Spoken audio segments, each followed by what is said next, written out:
കുറേ കാലത്തിന് ശേഷമാണ് കേട്ടോ ഇപ്പോൾ ഒരു ഗെറ്റ് റെഡി വിത്ത് മീ എടുക്കണേ. പുറത്ത് പോകാമെന്ന് വിചാരിച്ചപ്പോൾ റെഡി ആവണതൊന്ന് ഗെറ്റ് റെഡി വിത്ത് മീ ആയിട്ട് എടുക്കാമെന്ന് വിചാരിച്ചിട്ടോ.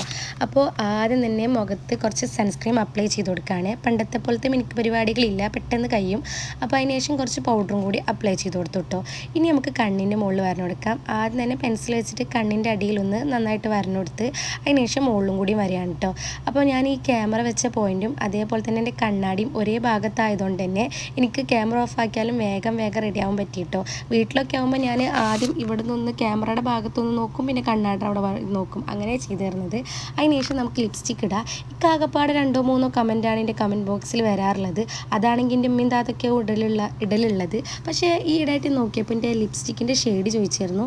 ഞാൻ ഈ ഫേസസ് കാനഡയുടെ ഈ ഒരു ഷെയ്ഡാണ് കേട്ടോ യൂസ് ചെയ്യണത്. അങ്ങനെ ലിപ്സ്റ്റിക്ക് കൂടി ഇട്ട് കൊടുത്തു കേട്ടോ. എനിക്ക് ഈ ലിപ്സ്റ്റിക്ക് എന്ന് പറഞ്ഞാൽ മെയിനായിട്ടുള്ളൊരു പാർട്ടും കൂടിയാണ്.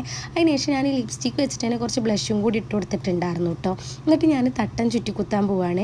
ആദ്യം തന്നെ നമ്മൾ തൊപ്പിത്തട്ടം വെച്ചിട്ട് കുത്തിയതിന് ശേഷം പിന്നെ ഈ ഒരു ഷാളും കൂടിയും വെച്ചിട്ട് ഒന്നും കൂടി ഉറപ്പിച്ചതിന് ശേഷമാണ് ഇതിൻ്റെ മുകളിൽ കൂടെ തട്ടിടുന്നത്. ഇപ്പോഴത്തെ ഒരു ട്രെൻഡായിട്ടുള്ള ഷാൾ ഉണ്ടല്ലോ, ജേഴ്സി ഷാൾ, അത് വെച്ചിട്ടാണ് ഞാൻ ആദ്യം ഫസ്റ്റ് സ്റ്റൈൽ ചെയ്തിട്ടുണ്ടായിരുന്നു കേട്ടോ.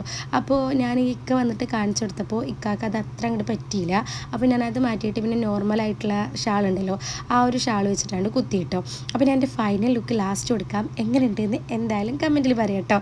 അപ്പോൾ ഇത്രയേ ഉള്ളൂ. ബൈ.